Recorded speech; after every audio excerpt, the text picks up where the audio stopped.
Assalamualaikum warahmatullahi wabarakatuh. Saya Fandi Suryadinata, calon guru penggerak Angkatan 1, akan memaparkan koneksi antar materi modul 1.1 yang direfleksikan dari pemikiran Ki Hajar Dewantara.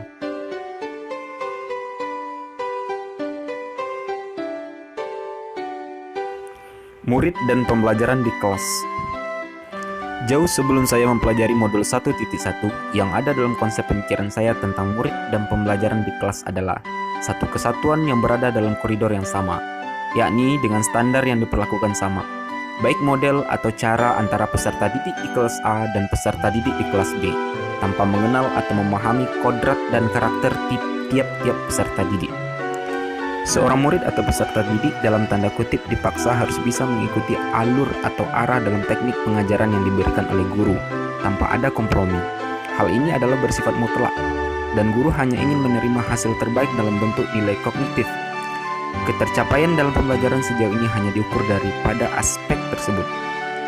Begitupun dengan pembelajaran di kelas.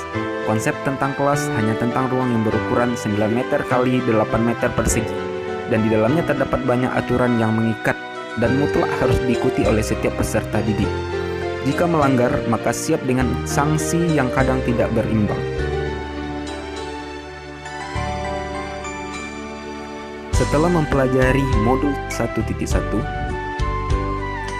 setelah beberapa hari membahas dan mempelajari modul ini, maka konsep pemikiran saya mulai bergeser tentang aturan-aturan yang sebenarnya dilahirkan oleh guru sendiri.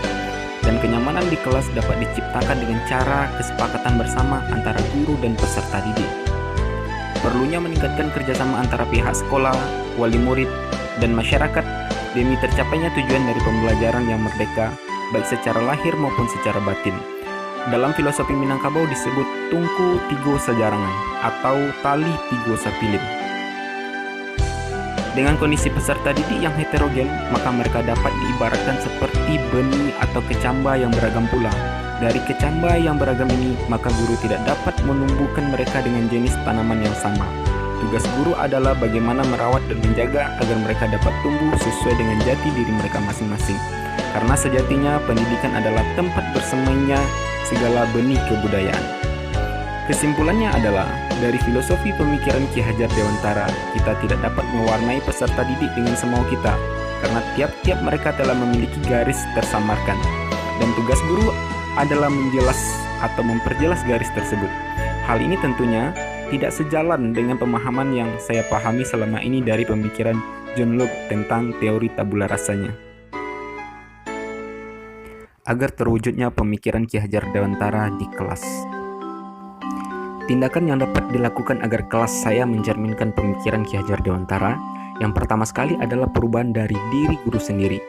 Kemudian baru berlanjut pada tindakan di kelas. Saya akan menerapkan sistem among di kelas, atau seperti azas kekeluargaan, dengan prinsip asi, asa, dan asu. Agar terciptanya lingkungan kelas yang kondusif, maka perlu disepakati secara bersama antara guru dan siswa tentang tata tertib demi kelancaran proses pembelajaran di kelas. Di sini dapat dilihat kemerdekaan mereka dalam mengajukan poin-poin pendapat untuk disepakati dan dijalankan secara bersama.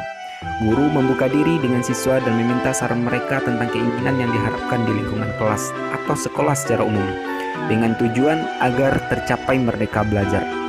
Untuk cakupan yang lebih luas, maka saya akan membangun komunikasi atau berkonsolidasi dengan rekan-rekan guru dan pihak pimpinan sekolah tentang ide dan gagasan yang akan diterapkan di sekolah saya, seperti menghidupkan budaya 5S di sekolah, menciptakan lingkungan sekolah yang menyenangkan bagi seluruh siswa dan seluruh warga sekolah, dengan program-program yang mendukung seperti membangun kesadaran akan kebersihan lingkungan, dengan mengadakan lomba antar kelas dan memberi reward, menerapkan prinsip tungku tigo sejarangan, yaitu sekolah, orang tua, dan masyarakat.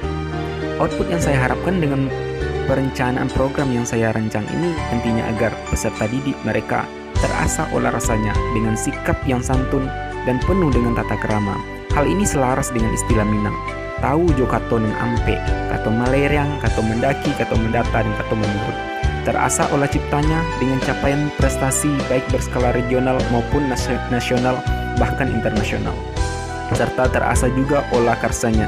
Besar harapan saya, semoga cara atau teknik pembelajaran yang melibatkan otak, hati, dan perasaan ini nantinya akan dapat mereka respon dengan otak, hati, atau perasaan hendaknya. Demikian pemaparan dari saya. Mohon maaf atas segala kekurangan. Saya akhiri dengan wabillahi taufiq wal hidayah. Assalamualaikum warahmatullahi wabarakatuh.